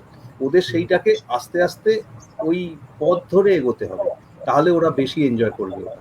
আর ছোট গল্পর ব্যাপারে সেরকম না, কিন্তু বেশ কিছু ছোট গল্প আছে যেগুলো কোনোদিন বদলাবে না। ওই যেগুলো বললাম, ইউনিভার্সাল কিছু তোমাদের হয়তো আরো ভ্যালুস তার মধ্যে হ্যাঁ, থাকে, কালোত্তীর্ণ। হ্যাঁ, খগম, খগম যেমন মহাভারত রামায়ণ যতদিন থাকবে, খগমও ততদিন থাকবে। খগমের ওই অ্যাপ্লিকেশনটা ততদিনেরই থাকবে। টিপুর গল্প যেমন, টিপু আর গোলাপি বাবু, রূপকথার গল্প, হ্যাঁ। ওই যে নরহরি স্যার যে এসে বলছে না না এইসব গল্প এখন পড়বে না, বড় হয়ে পড়বে। বড় হয়ে কে রূপকথার গল্প পড়বে? বয়ে গেছে বড় হয়ে রূপকথার গল্প। তো আমি এখন পড়বো না তো কি তখন পড়বো? এইরকম বেরো শিখলো, এটা এরাও বরাবর থাকবে, এখনো আছে। এই প্রসঙ্গে একটা জিনিস প্রসেনজিৎ আমার মনে পড়ে গেল, যে সত্যজিৎ যে রূপকথাগুলো লিখেছেন, সুজন হরবলা, রতন লক্ষ্মী, এগুলো একটু কম আলোচিত সে তুলনায়, ওনার অন্য গল্পগুলোর তুলনায়। হ্যাঁ, কারণ কি এটাই, যে যেহেতু রূপকথা লিখেছিলেন, আমাদের মনটা চলে যায় যে এটা ঠিক ট্র্যাডিশনাল রূপকথা না, এটাকে খানিকটা আধুনিক রূপকথাও বোধহয় বলা যেতে পারে, তাই নয় কি? হ্যাঁ হ্যাঁ, অবশ্যই। তাঁতিদের বিদ্রোহ কোন রূপকথায় পাবে তুমি? আধুনিক রূপকথা না হলে বলো। তাঁতিরা বিদ্রোহ করছে, বা ওই যে জগাই বাবা 3টে ফল খেতে দিচ্ছে, 3টে ফল খেতে দিচ্ছে, ওই হলুদ ফলটা তো এখন ভীষণ দরকার। যে বেটা তুই চাষার ছেলে, পেটে বিদ্যে বুদ্ধি নেই, মন্ত্রিত্ব করতে গেছিস। এটাও তো ইটারনাল। একদম একদম একদম। আর একটা জিনিস লক্ষ্য করেছো, দেখেছো, 4টে গল্প কিন্তু একসঙ্গে লেখা, পরপর লেখা, বিভিন্ন সময় ছড়িয়ে ছিটিয়ে লেখানো হয়েছে। একটা ফেজে উনি লিখে গেছেন পরপর পরপর। হ্যাঁ, একটা ফেজে পরপর 4টে গল্প লিখেছেন। হ্যাঁ, একদমই তাই। যে বলেছিলেন যে তখন একটা লেখার মানে মন তৈরি হয়েছে, যে পরপর লিখে ফেললাম, পরে হয়তো সেই তাগিদটা নাও আসতে পারে। তো দীপ, তোমার কি মনে হয় যে সাহিত্যিক সত্যজিৎকে আমরা ভবিষ্যৎ প্রজন্ম কিভাবে চিনবে? আমার তো মনে হয় যে এখনো অন্তত নেক্সট 50 বছর কল্প বিজ্ঞানের ক্ষেত্রে সত্যজিৎ রায়ের প্রফেসর শঙ্কুকে সরানোর জায়গায় কেউ আসতে পারবে না, বা নেই ও জনপ্রিয়তা। কারণ মানে আমি যেহেতু প্রায় 5 বছর কল্প বিজ্ঞান চর্চা করছি বাংলায় অ্যাটলিস্ট, তো সেখানে আমরা পরিষ্কারভাবে দেখেছি যে সত্যজিৎ রায়ের বিকল্প এই মুহূর্তে মানে বাংলা কল্প বিজ্ঞানে নেই। এবং অনেক সময় আমাদের মনে হয়েছে যে উনি একটা স্টিরিওটাইপ তৈরি করে দিয়ে গেছে, যেটা এখনো পর্যন্ত মানুষ ফলো করছে। এখনো পর্যন্ত প্রচুর লেখক যে কল্পবিজ্ঞান লিখছেন, তার মানে সেন্টারে থাকছেন একজন বিজ্ঞানী, যিনি বিভিন্ন রকম অ্যাডভেঞ্চারে যাচ্ছেন বা বিভিন্ন রকম আবিষ্কার করছেন। তুমি কিন্তু মানে এটা যদি তুমি এখন পাশ্চাত্যে দেখো, তুমি আমেরিকান সায়েন্স ফিকশন বা ব্রিটিশ সায়েন্স ফিকশনে দেখো, এই মানে ট্রোপ বহুকাল আগে চলে গেছে, অন্তত 60-70 বছর আগে চলে গেছে। মানে যখন শঙ্কু লেখা হচ্ছে তখন সেই সময় ওই ট্রোপ চলতো বিদেশে, কিন্তু এখন বহুদিন আগে সেই ট্রোপটা শেষ হয়ে গেছে। কিন্তু আমরা এত বেশি প্রভাবিত, মানে এবং ভবিষ্যতে প্রভাবিত হব অবশ্যই। তার কারণ ওই যে সায়েন্স ফিকশনের থেকেও শঙ্কু আরো বড়, মানে সামথিং ইজ দেয়ার, মানে বিয়ন্ড সায়েন্স ফিকশন, যেটা শঙ্কুর সঙ্গে আছে, যেটা মানুষকে মানে ভীষণ রকম প্রভাবিত করছে আজকেও। যে শঙ্কু যা কথাগুলো বলছেন, যেভাবে বলছেন, যে এই যে শঙ্কুকে কেনা যায় না, আজকে আমাদের সামাজিক অবক্ষয় চারপাশে যে আমরা দেখছি, তার মাঝখানে শঙ্কু তো একটা মহিরুহ। তাকে মানে আমাদের তুমি অন্যদিকে ফেলুদাকে দেখো, ফেলুদা একটা ছোট জায়গার মধ্যে আছেন, তিনি কলকাতার মধ্যেই তার, বা খুব বেশি হলে ভারতের মধ্যে তার দৌড়াদৌড়ি যাই, এবং তিনি একজন গোয়েন্দা, এক্সপেক্টেড যে তাকে কেনা যাবে না, তিনি ক্রাইম সলভ করছেন। কিন্তু শঙ্কুর তো সেরকম কোনো বাধ্যবাধকতা নেই। হ্যাঁ, তিনি তো যা মানে তৈরি করছেন যে সমস্ত জিনিসপত্র, সেগুলো তিনি বাইরে বিক্রি করে দিলে তার কাছে বহুবার এসছে এই প্রলোভন।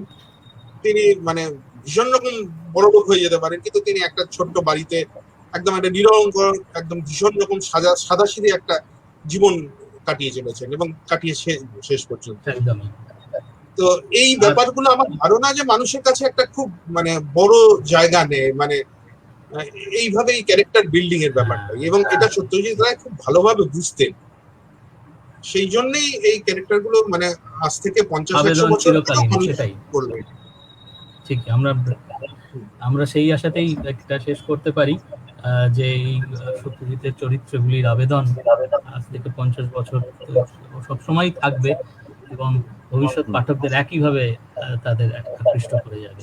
ও দীপকে আরেকটা আমার পার্সোনাল রিকোয়েস্টের কথা বলে শেষ করি, তোমরা তো সায়েন্স ফিকশন সিনে ক্লাব নিয়ে কাজটা করছো, তো ওটা সত্যজিতের একটা খুব কম জানা দিককে ফোকাস করে। সে সম্বন্ধে চিঠিপত্র, লেখাপত্র, ছবি তোমরা অনেক কিছুই পেয়েছো আমি জানি। তো সেগুলোকে যদি আমরা এই শতবর্ষের প্রাক্কালে বই হিসেবে যদি আমরা দেখতে পাই খুব ভালো লাগবে। আমরা চেষ্টা করব নিশ্চয়ই। ঠিক আছে, অনেক অনেক ধন্যবাদ তোমাদের দুজনকে। অয়ন, খুব সুন্দর একটা সন্ধ্যা আমরা কাটালাম। অডিয়েন্সের প্রশ্ন কি নেব আমরা? হ্যাঁ, নিয়ে নিতে পারি। হ্যাঁ, নিশ্চয়ই।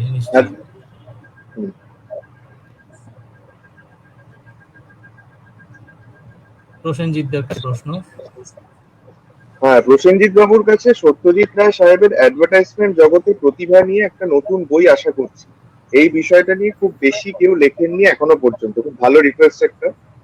আপনি কিছু বলতে চাইলে এটা বোধহয় যারা গ্রাফিক্স এর কাজ ভালো জানেন তারা করলে ভালো হবে আরো। সত্যজিৎ রায়ের এটা তো আঁকাঝোকার ব্যাপার, ডিজাইনের ব্যাপার, সেরকম কেউ করলে এটা বেশি ভালো হবে। আমি যত না এটা নিয়ে আমি একটা কথা বলতে চাই, সেটা হচ্ছে আমরা বিচিত্রপত্র থেকে এটা নিয়ে একটা কাজ আমরা করছি। আমরা ছোটরা মিলেই কাজটা করছি একটা। তো সেটা সমস্ত অ্যাডভার্টাইজমেন্ট নিয়ে অবশ্য নয়, এখনো প্ল্যানিং চলছে আমাদের। আমরা খুবই ছোট পরিসরে আপাতত ভেবেছি, তো সেটা আমরা করবো খুব শীঘ্রই, হয়তো করতে পারবো। দেখা যাক, এখন এই প্যান্ডেমিকের জন্য ফিল্মে গেল করার কাজটা। হ্যাঁ, প্রধানত ফিল্মের বিজ্ঞাপনটাই আমরা ফার্স্টে ভেবেছি আপাতত। বেশ, তারপর নেক্সট প্রশ্ন। বাদল বসুর পিয়ন থেকে প্রকাশক বইটার ব্যাপারটা জানা যায়? এখানে বোধহয় সেটা ঠিক সেটা এখানকার আলোচ্য নয় বোধহয়। হ্যাঁ, আলোচ্য নয় বোধহয়। কি বলেছিলেন সেইটা বোধহয় এখন বোঝাটা মুশকিল, কোন রেফারেন্সে উনি বলেছিলেন এই কথাটা। সেটাই জটায়ুর সাথে অবিনাশ বাবুর কোথায় যেন একটা মিল দেখতে পাই। হ্যাঁ, তা তো রয়েছে, আছেই, একটু মিল আছে। তবে অবিনাশ বাবু সাহসটা কিন্তু যেরকম ভাবে দেখিয়েছেন কিছু গল্পে, জটায়ু কি সেই পরিমাণ সাহস দেখাতে পেরেছেন কখনো? মানে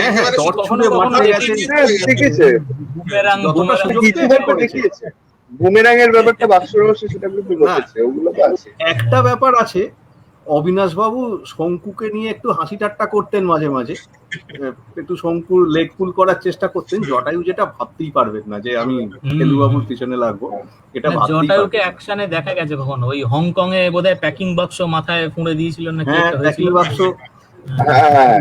নেপালে জবযন্ত্র, পুরীতে টর্চটা ছুঁড়েছিল, মিস করেছিল বোধহয়। ওটা ওই গল্পটা বোধহয় আফ্রিকায় ছিল, বোধহয় কঙ্গোয় ছিল, যেখানে গরিলাদের ইয়েতে শঙ্কুকে ধরে নিয়ে গেছে। তখন একেবারে একা মানে অবিনাশ বাবু ডায়েরি লিখছেন, শঙ্কুর হয়ে ডায়েরি ইয়ে করছেন যে কি করলেন উনি, এবং মানে একেবারে সে মানে হিরোর মতো গিয়ে শঙ্কুকে বাঁচিয়ে আনলেন। এতেও তো তুমি দেখো স্বপ্নদ্বীপেও তো বোধহয় অবিনাশ বাবু তো বলেছেন না থাকলে যে কি হতো। হ্যাঁ, সেটাই। শঙ্কুর গল্পে বন্ধুত্বটাও বারবার উঠে আসে, সন্ডার্স বা ক্রোলের কথাই যদি ধরা হয়। নিশ্চয়ই বন্ধুত্ব ছোট গল্পে, আর ফেলু জটায়ুর বন্ধুত্ব একটা লেজেন্ড, তো বন্ধুত্বের একটা ব্যাপার থেকেই যায় সত্যজিতের। মানে বন্ধুত্ব গুলো সত্যজিতের গল্পে বোধহয় একটা, মানে সত্যজিতের বিভিন্ন গল্পে বন্ধুত্ব জিনিসটা খুব একটা দেখার মতো। উনি যে সামারভিলের প্রসঙ্গ এনেছেন শঙ্কুর ক্ষেত্রে, যে সৌনির্দশাতে বলছে আমরা বিপদে পড়েছি, শঙ্কু বলছে, তখন শঙ্কু বলছে যে বুঝলাম যে আমার বিপদকে সামারভিল নিজের ঘাড়ে নিতে দ্বিধাবোধ করছে। নিশ্চয়ই খুব টাচিং ব্যাপার এগুলো। এবং অথচ কিন্তু মানে ধরুন ক্রোল, স্যান্ডার্স এবং শঙ্কু কিন্তু তিনজনের মানে ব্যক্তিত্ব কিন্তু বেশ আলাদা। মানে ক্রোল যেমন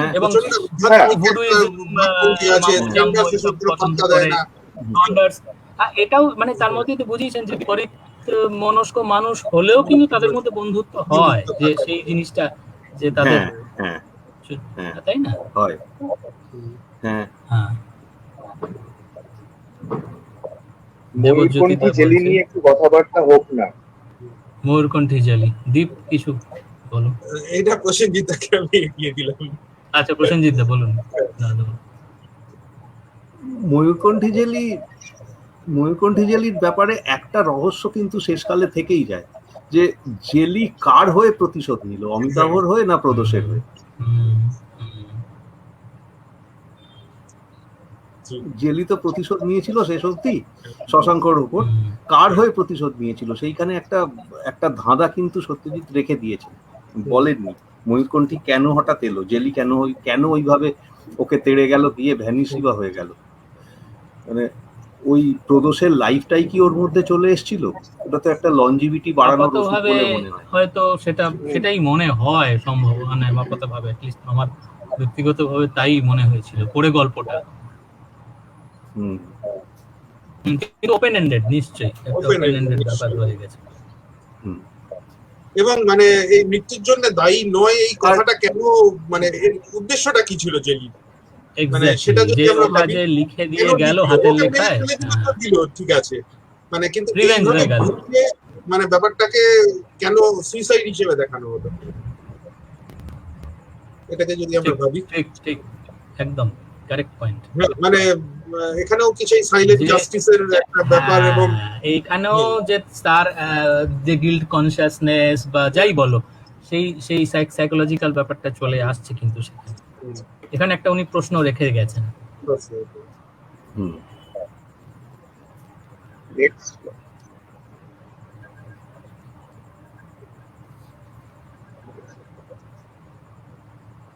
ঠিক আছে, তাহলে এখানেই প্রশ্ন শেষ করি আমরা। আর বোধহয় বিশেষ প্রশ্ন নেই, আছে থাকলে ব্যাকগ্রাউন্ড থেকে যদি থাকে তাহলে একবার দেখে দিতে, যদি থাকে প্রশ্ন, নইলে এখানে আমরা শেষ করতে পারি আজকে। অনেক ভালো লাগলো, আমরাও খুব এনজয় করলাম। নিশ্চয়ই। আচ্ছা, আর কোনো প্রশ্ন নেই? সৌম্য জানিয়েছে আর কোনো প্রশ্ন নেই। আচ্ছা, অনেক ধন্যবাদ তোমাদের তিনজনকে আমাদের তরফ থেকে আজকে এই তোমাদের ব্যস্ততার মধ্যে যে আমাদের সময় দিয়েছো, এবং অনেক ধন্যবাদ বিচিত্রপত্রের এই লাইভে যারা এতক্ষণ অংশ নিয়েছিলেন, যারা উপস্থিত ছিলেন।